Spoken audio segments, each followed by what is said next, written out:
Dans ma vidéo précédente, je t'ai proposé un extrait de la préface aux commentaires du Nouveau Testament de Calvin, dans lequel il évoquait l'autorité des pères. J'aimerais ici te présenter un autre texte sur le même sujet. Il s'agit d'un extrait de l'Épître au roi, qui est en fait le roi de France, François Ier, et cet épître sert en fait de préface à la fameuse, on va dire, à l'œuvre la plus connue de Jean Calvin, l'Institution. Je vais donc te lire un extrait et ensuite je te proposerai quelques réflexions. L'Épître au roi sur l'autorité des pères. Outre, injustement, il nous objecte les anciens pères. J'entends les écrivains du premier temps de l'Église, comme s'ils les avaient favorisant à leur impiété, par l'autorité desquels, si la noise était à démêler entre nous, la meilleure partie de la victoire viendrait à notre part. Mais comme ainsi, soit que plusieurs choses aient été écrites sagement et excellemment de ces anciens pères, d'autre part, qu'il leur en soit advenu en d'autres endroits, ce qui advient à tout homme, c'est de faillir et errer, ces bons et obéissants fils, selon la droiture qu'ils ont et d'esprit, et de jugement et de volonté, adorent seulement leurs erreurs et fautes. Au contraire, les choses qui ont été bien écrites d'eux, où ils ne les aperçoivent point, où ils les dissimulent, où ils les pervertissent, tellement qu'il semble qu'ils n'aient d'autre soin sinon de recueillir de la fiente parmi de l'or. Et après ils nous poursuivent par grande clameur, comme contempteurs et ennemis des pères. Mais tant s'en faut que nous les contenions, que si c'était notre présent propos, il me serait facile d'approuver par leur témoignage la plus grande part de ce que nous disons aujourd'hui.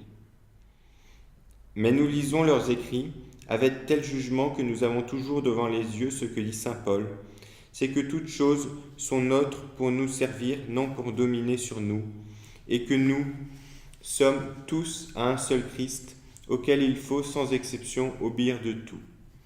Ceux qui n'observent point cet ordre ne peuvent rien avoir de certain en la foi, vu que ces saints personnages, desquels il est question, ont ignoré beaucoup de choses, sont souvent divers entre eux, et même, des fois, se contreviennent à eux-mêmes.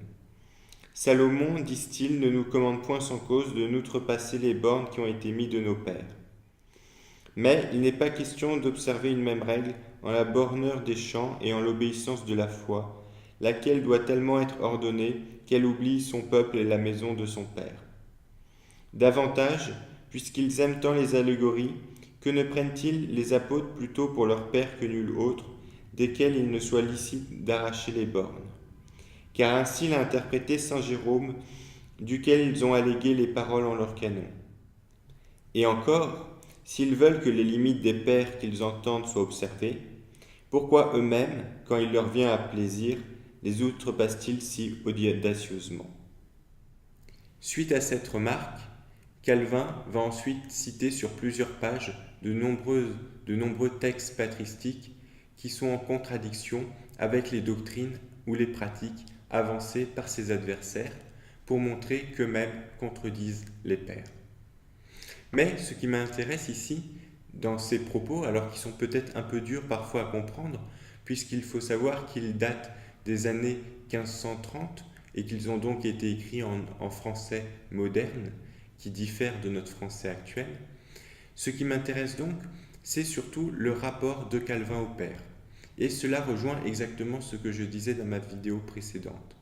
Calvin honore les pères de l'Église, c'est-à-dire les écrivains des premiers temps, et les considère comme des autorités. Simplement, leur autorité n'est pas infaillible. Pour Calvin, seule l'autorité de l'Écriture, c'est-à-dire de la Bible, est infaillible.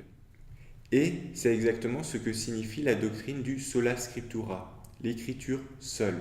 Seule l'Écriture transmet cette autorité infaillible. Mais cela ne veut absolument pas dire qu'il ne faille pas se référer à d'autres sources d'autorité secondaires et notamment tous nos prédécesseurs dans la foi. Calvin précise bien que l'on peut être en désaccord avec eux si on estime que leur position dévie de l'écriture.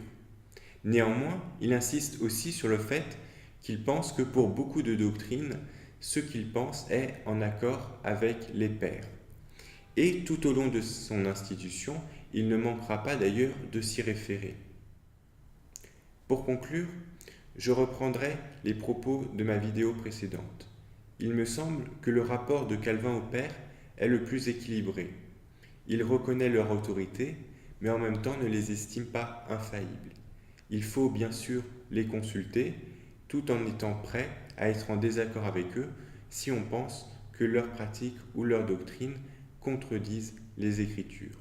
Mais nous aurions tort pour autant de nous priver de leurs réflexions.